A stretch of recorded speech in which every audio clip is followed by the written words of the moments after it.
Ayun, kamusta kayo dyan mga idol? Welcome back ulit sa ating YouTube channel. Ngayong araw, ituturo ko ulit kung paano ako gumagawa ng skin tone ng anime. Ayan, ito pala yung mga gagamitin nating kulay.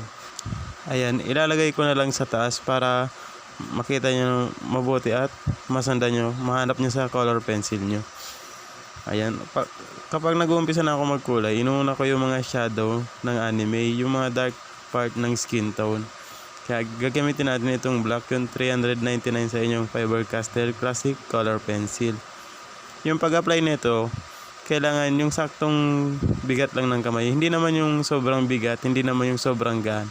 Yung nasakto lang para makuha natin yung tamang kulay na nasa reference natin. Dito ang pag-apply naman nito ay dapat naka-dark to light yung hagod ng color pencil. Kasi kung mapapansin nyo dun sa reference natin, naka-dark to light yung shadow niya. Kasi kapag yung pag-apply nyo ay flat lang, maghihiwalay yung skin tone niya. Yung dark color tapos yung light color, maghihiwalay siya.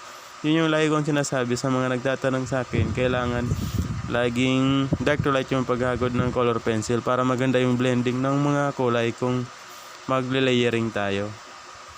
Yan, kapag nalagyan nyo na lahat yung shadow, sunod natin yung brown para dun sa mid-tone ng skin tone ng anime. Kailangan ipapatong nyo lang ito dun sa una nating nilagay yung black.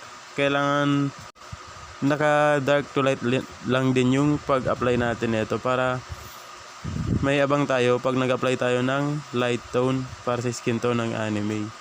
Para hindi siya magaspang tingnan, hindi siya hiwalay dun sa dark color yung light color natin. Kailangan yung pag-apply natin ng lahat ng i-apply natin na color pencil ay lahat dark to light yung pag-apply.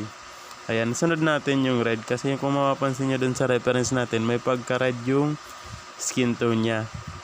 Sundan natin ng red. Yung saktong hagod lang nito para hindi siya masobra na pagka-red. Ganun pa din yung pag-apply nito, dapat dark to light pa rin para ayun, may abang nga tayo kapag nag-apply tayo ng light color para sa skin tone ng anime na ginagawa natin. Ayan, sa mga nagsasayo pala na paulit-ulit na lang yung mga tutorial ko. Kasi para sa akin kasi kailangan kong ulit-ulitin yung mga ginagawa ko para makita ng manonood. Hindi naman tayo matututo sa isang video lang na napanood natin. Kailangan na din natin makapanood pa ng iba para mas makuha natin kung ano yung tinuturo talaga dun sa video na napanood natin na una. Kailangan iba-ibang reference yung ginamit para alam natin kung paano i-apply dun sa ibang drawing yung tutorial na napanood natin dun sa una. Kaya ayun, kahit pa ulit-ulit na sana magustuhan nyo pa rin yung tutorial na ginagawa ko.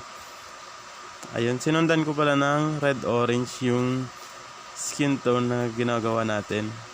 Ito kasi yung ginagamit ko para mas tumingkad pa yung red na in-apply natin ng una para hindi siya medyo maputla tingnan, kaya nilalagyan ko ng red-orange para tumingkad siya.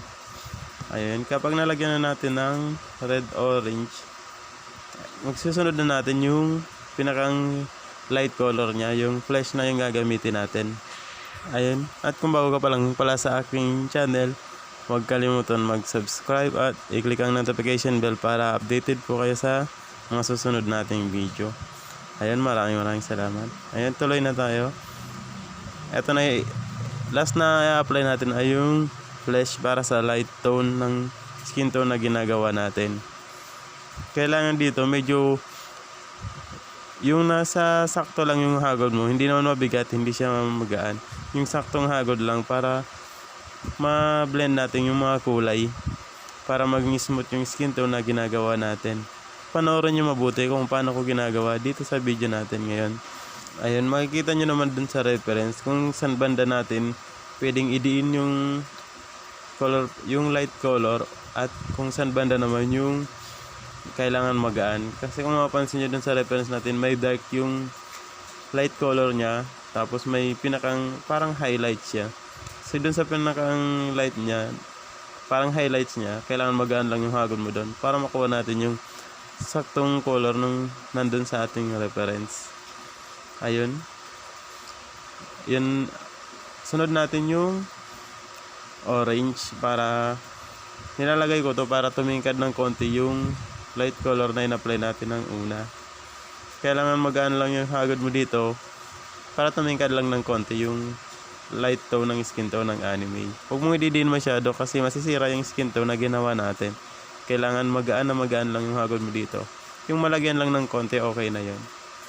Ayun, sana may natutunan kayo sa video natin ngayong araw. Maraming salamat. At huwag kalimutan mag-subscribe at like and share na rin mga idol. Comment na din kayo dyan sa baba at mababasahin natin yan sa susunod nating mga video. Ayun lang, maraming salamat.